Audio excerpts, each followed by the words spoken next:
Il est exactement 20 heures à Ouagadougou, c'est l'heure de votre journal. Bonsoir à tous. Quatrième conférence mondiale des présidents de parlement aux États-Unis, le président du CNT, Chérif Sy, défend les aspirations de profonds changements démocratiques qui a conduit à l'insurrection populaire d'octobre 2014. Élection au Burkina Faso, l'EIF juge fiable le fichier électoral. Pour l'équipe chargée de l'évaluer, ce fichier est conforme aux normes et standards internationaux. Il sera aussi question de société dans cette édition avec le phénomène de la divagation des animaux, une situation qui n'est pas sans conséquences. Bienvenue à ce 20h sur Burkina Info. Le président du CNT est à New York, aux États-Unis. Chérif Sy participe depuis lundi à la 4e conférence mondiale des présidents de parlement. Du haut de la tribune, il a saisi l'occasion pour rappeler au monde les aspirations de changement démocratique qui ont conduit à l'insurrection populaire, des aspirations qu'il juge conformes au thème de cette 4e conférence mondiale. Viviane Bama pour plus de précisions. Prenant part à la 4e conférence mondiale des présidents de parlement, le président du Conseil national de la transition, Chérif Sy, a saisi la tribune au fait pour rappeler aux différents participants les aspirations du peuple burkinabé qui vont en droite ligne avec le thème de cette rencontre de haut niveau. Le peuple du Burkina Faso, au nom duquel nous nous exprimons à cette tribune, ne peut que se réjouir d'un thème aussi d'actualité que celui-ci. Mettre la démocratie au service de la paix et du développement durable, construire un monde tel que le veut le peuple. Ce thème nous paraît d'autant plus pertinent qu'il est en phase avec les aspirations profondes exprimées par le peuple burkinabé à travers l'insurrection populaire de fin octobre 2014 et qui nous permet aujourd'hui d'écrire une nouvelle page de l'histoire de notre démocratie et de notre développement. Je voudrais saisir l'occasion qui m'est donné pour saluer l'accompagnement sans faille de l'UIP et des Nations Unies sur le chemin difficile et délicat de la transition qui devra s'achever prochainement par la tenue effective des élections présidentielles et législatives le 11 octobre prochain. Nous avons tout mis en œuvre pour que ces échéances électorales très attendues soient l'occasion de réaffirmer la volonté de notre peuple dans la mise en place d'institutions plus démocratiques et plus soucieuses de paix et de développement durable. Au cours de son intervention, Chérif Sy est également revenu sur la non-atteinte des objectifs du millénaire. À cet effet, il a pointé du doigt les pays du Nord qui ne tiendraient pas leur engagement envers ceux du Sud. Il nous faut avoir le courage d'affirmer du haut de cette tribune que la répartition injuste de la richesse accroît la pauvreté. Il nous faut réaffirmer la nécessité de mettre fin au pillage des ressources du Sud par le Nord.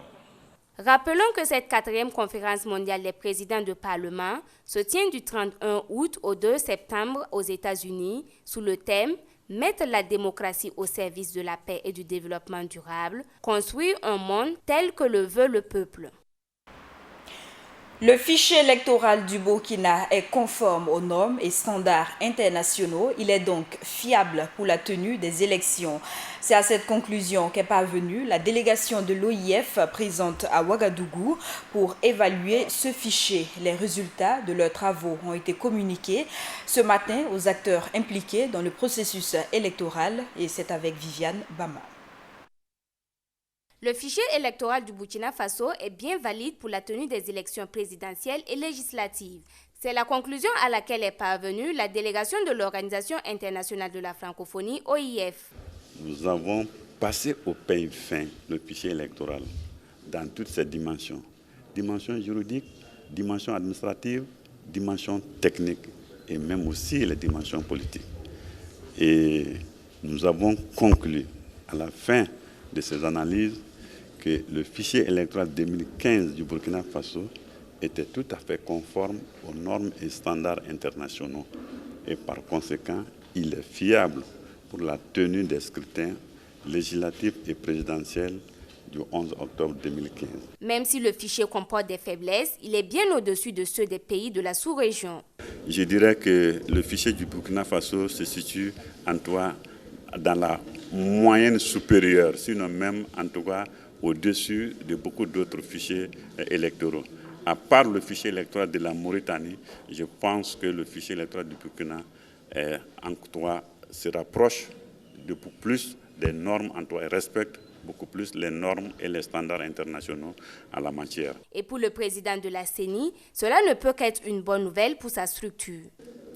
Pour nous, c'est un élément de satisfaction qui nous confirme que le travail que nous avons fait a été un travail de qualité.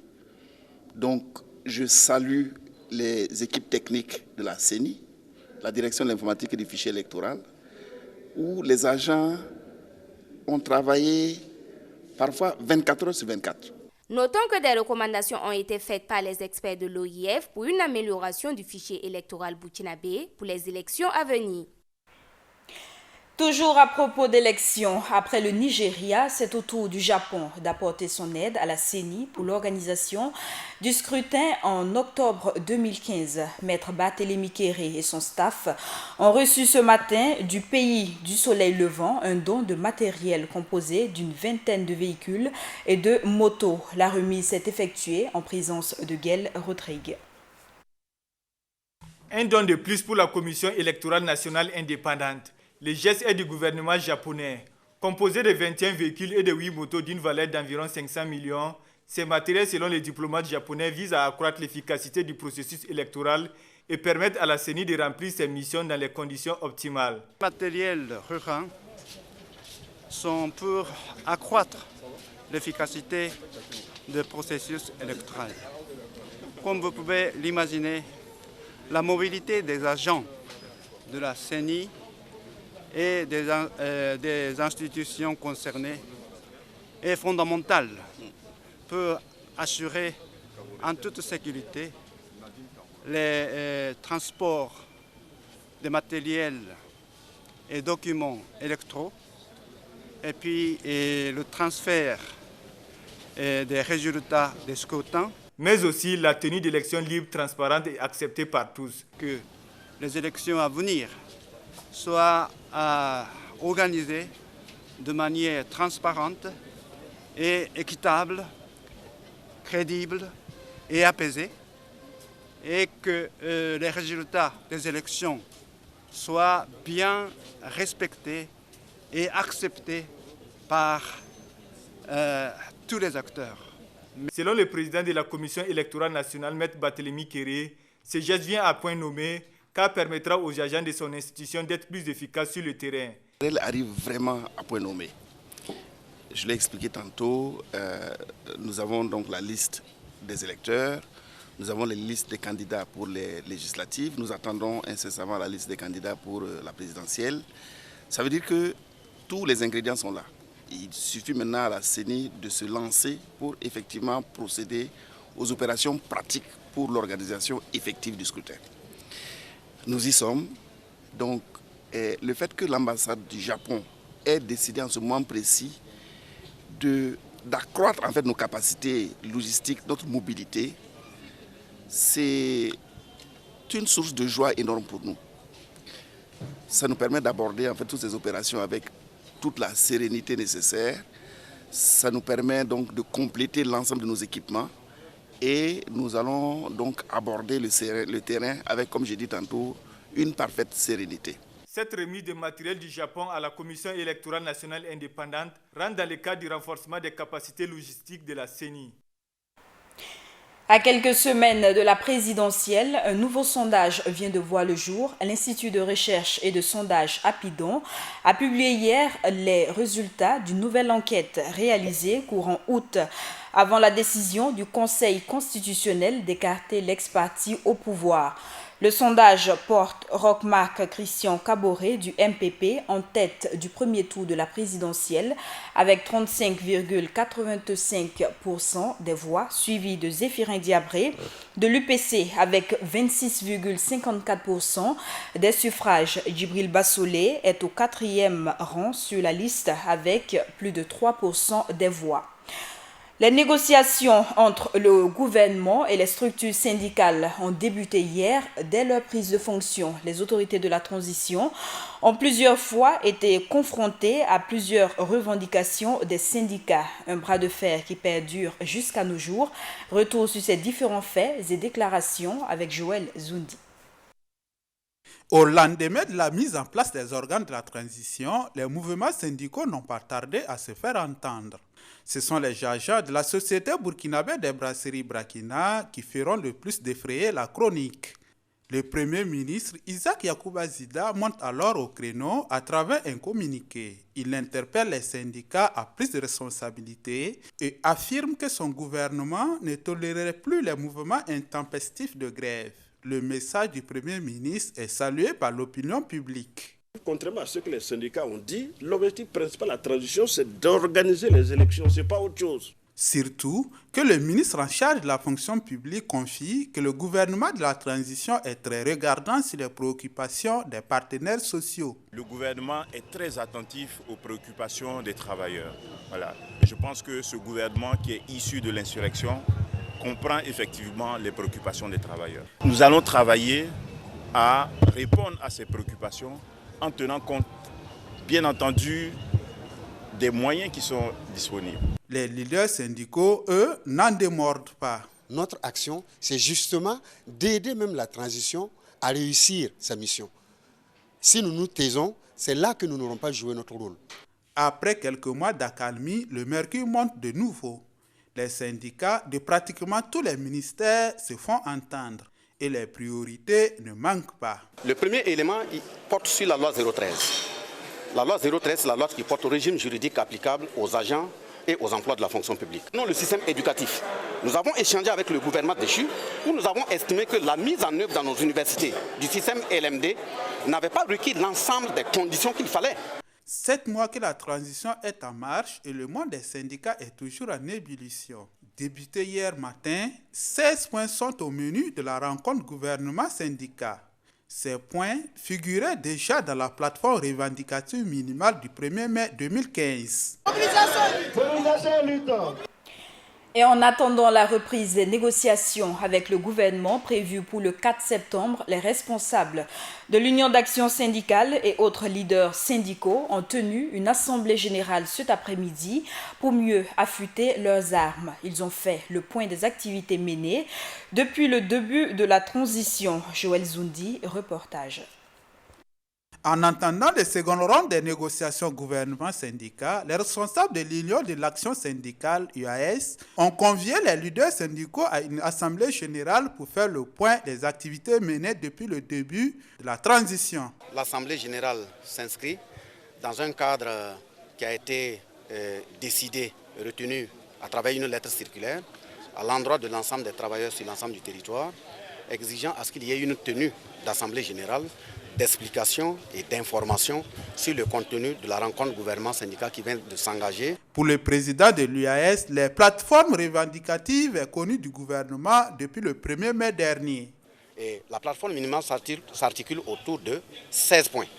Et au niveau de ces 16 points, c'est tout simplement des relectures de loi, la question du système éducatif, la question des libertés syndicales, la question de la vie chère, etc. Les centrales syndicales demandent la relecture des lois liberticides. Quand nous prenons la question des lois, les lois, nous avons la loi 013 qui porte le régime juridique applicable aux agents et aux emplois de la fonction publique.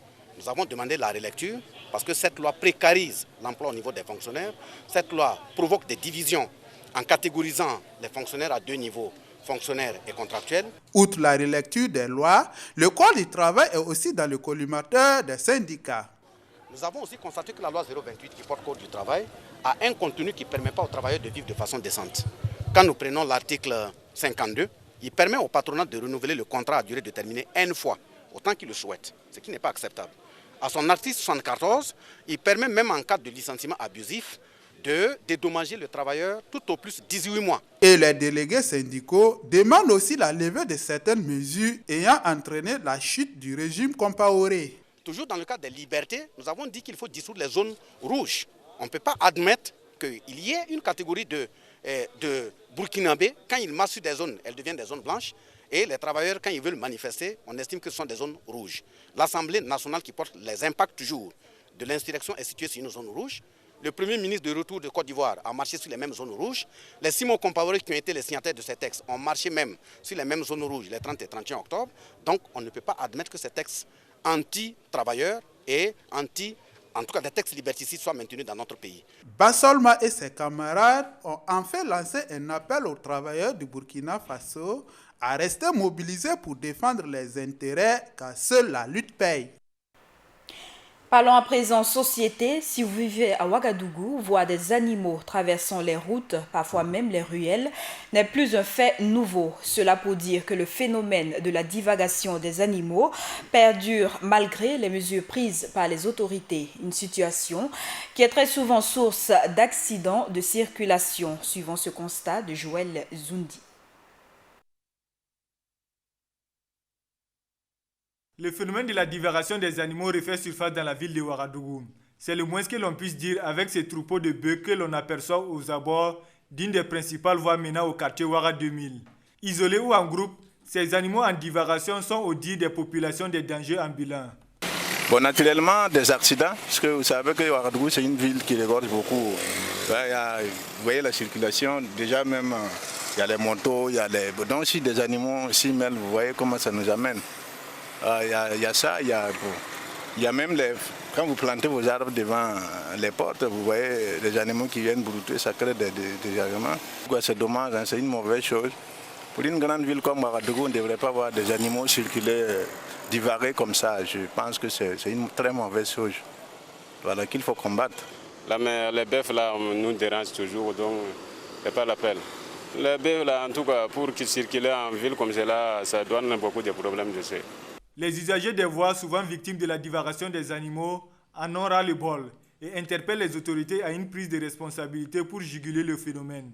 Mauvaise chose, puisque il crée beaucoup d'accidents dans les différentes rues. Quand tu vois, c'est un peu compliqué, quoi. Les moutons, les trucs, comment on appelle là, les ânes, même les choses, comment on appelle là, les porcs, là. Ils créent vraiment beaucoup d'accidents. Et bon, on a constaté il y a beaucoup de blessés suite à ça, quoi. Justement, c'était en fait l'ancien système avant, ils avaient un truc où ils venaient tuer les animaux qui divaguaient là. Bon, je me dis, bon, si on fait ça, peut-être ça, les gens vont prendre conscience qu'ils ne peuvent pas laisser tout traîner les animaux, quoi. Une chose est sûre, Ouagadougou s'urbanise de plus en plus et les populations doivent en prendre conscience et travailler à lui donner une image de ville sans danger, surtout sans animaux en divagation. La suite de ce journal, le gouverneur de la boucle du Mouhoun, Justin Somé, était en tournée dans sa région pour suivre l'état d'avancement de la campagne agricole 2015. Cette tournée l'a conduit sur plusieurs sites d'exploitation dans des provinces, notamment les Banwa, le Sourou, le Nayala. Justin Somé a encouragé les producteurs et les a invités à plus d'engagement pour une campagne agricole réussie. Le président du comité de suivi du Hadj, El Hadj Cheikh Oumar Boni et son équipe ont fait visiter cet après-midi le centre technique du Hadj aux journalistes. Objectif, rassurer la population de l'établissement des visas. Plus de détails avec Ibrahim Zongo. La première vague des pèlerins burkinabés prendra la direction de la Terre Sainte de l'Islam dans la nuit du 7 septembre prochain. Mais avant, au centre technique du Hadj 2015, l'heure est aux dernières épreuves. Ce mercredi, le comité de suivi du pèlerinage a fait visiter à la presse le système d'établissement des visas qui du reste suit son cours. Le processus de mise en départ des pèlerins se déroule normalement. Parce qu'avant la phase des départs, il faut les visas. J'ai expliqué que le système cette année des visas est très complexe. C'est un système électronique qui exige que tous les contrats soient validés dans la machine avant que les pèlerins ne puissent avant qu'on ne puisse faire une demande de visa en son nom.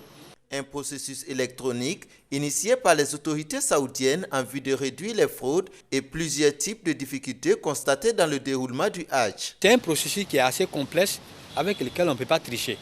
C'est ça qui explique un peu le retard, comme c'est la première fois aussi que le système est expérimenté en Arabie Saoudite. Et Dieu merci, nous avons des bons techniciens. Vraiment, je remercie. Les agences ont de très bons techniciens.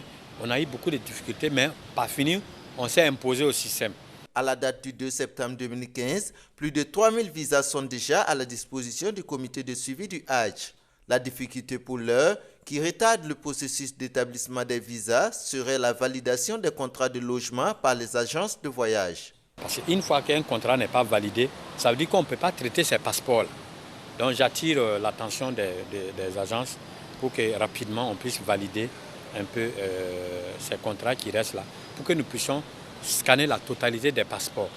Malgré ces difficultés, le comité de suivi du Hajj a par ailleurs assuré les pèlerins que tous les visas seront disponibles à partir du vendredi 4 septembre prochain afin de leur permettre d'accomplir le 5e devoir de l'islam.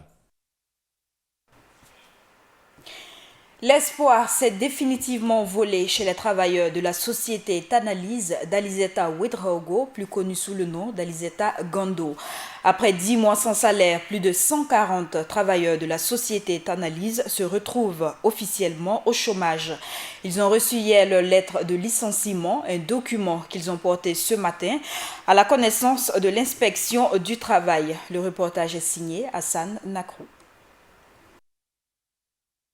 L'espoir est consumé pour les ex-travailleurs de la société Tanalyse. La note de licenciement est tombée ce 1er septembre 2015 et ce sont plus de 140 agents qui sont concernés par cette résiliation de contrat.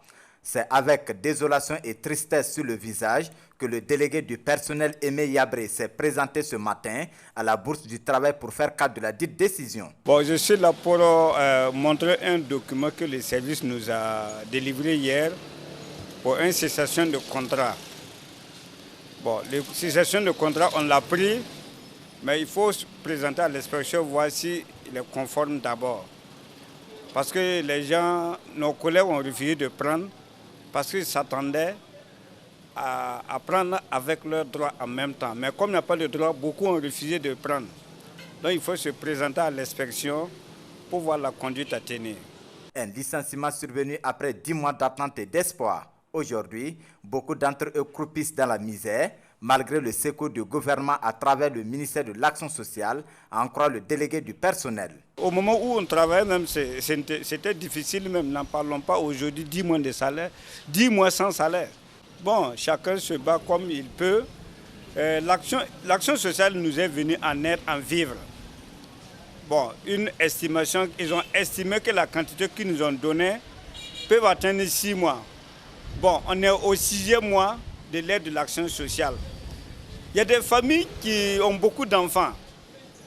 Ça c'est fini même avant les 6 mois. Donc chacun se bat avec l'aide de ses frères et consorts.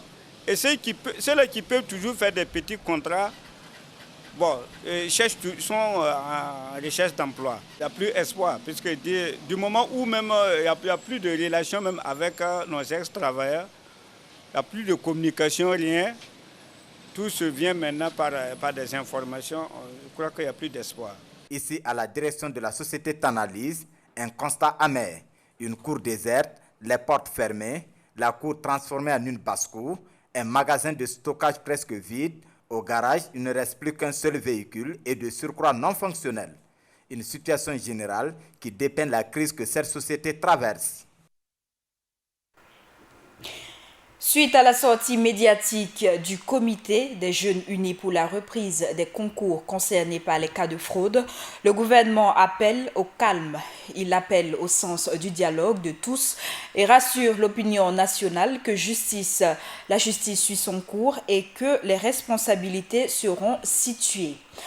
Les agents de santé se forment pour mieux lutter contre une éventuelle épidémie à virus Ebola au Burkina. Cette formation, axée sur une simulation pratique des mesures de riposte et de prévention, s'inscrit dans la phase de l'opérationnalisation du plan de riposte contre une éventuelle épidémie d'Ebola prévue par le gouvernement.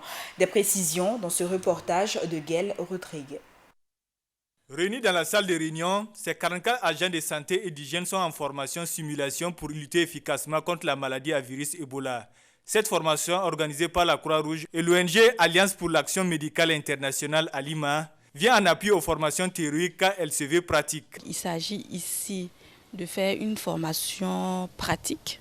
Donc c'est une formation simulation qu'on veut réaliser pour pouvoir renforcer les capacités des agents qui pourraient travailler dans un centre de traitement Ebola en cas de survenue de la maladie au Burkina. Bien vrai que la maladie à virus Ebola connaît un recul, Il est nécessaire de rester sur ses gardes et d'être prompt à agir, selon la représentante de l'ONG Alima. Comme vous le savez, Ebola, c'est une maladie assez grave et il faut être prêt en fait à tout moment. Et même si le nombre de cas diminue, c'est bien quand même qu'on soit préparé à prendre en charge correctement les patients et que les agents de santé connaissent toutes les mesures en fait de sécurité à appliquer dans le cadre de cette maladie-là. Selon le docteur Sédego, la maladie étant liée à plusieurs facteurs, il faut de la circonspection. Il y a les facteurs géographiques, il y a les facteurs comportementaux. Vous savez bien aussi qu'il y a plusieurs facteurs liés à la migration, au voyage et tout. Donc la vigilance reste quand même de mise. Cette formation de 5 jours vient renforcer les compétences des agents contre une éventuelle épidémie à virus Ebola.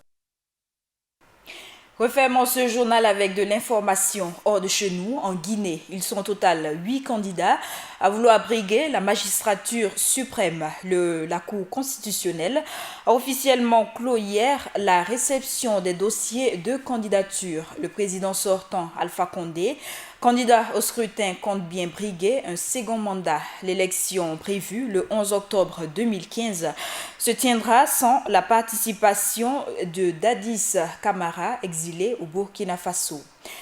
La force de l'Union africaine en Somalie, la MISOM, vient d'enregistrer une lourde perte en ressources humaines. Au moins 50 soldats auraient été tués hier lors d'une attaque de leur base du sud de la Somalie par des islamistes Shebab. Un bilan encore provisoire, cette base attaquée regroupait des soldats ougandais et somaliens. Et c'est bien sûr cette information qui met fin à cette session d'information. Merci à vous qui l'avez suivi et très bonne suite de nos programmes.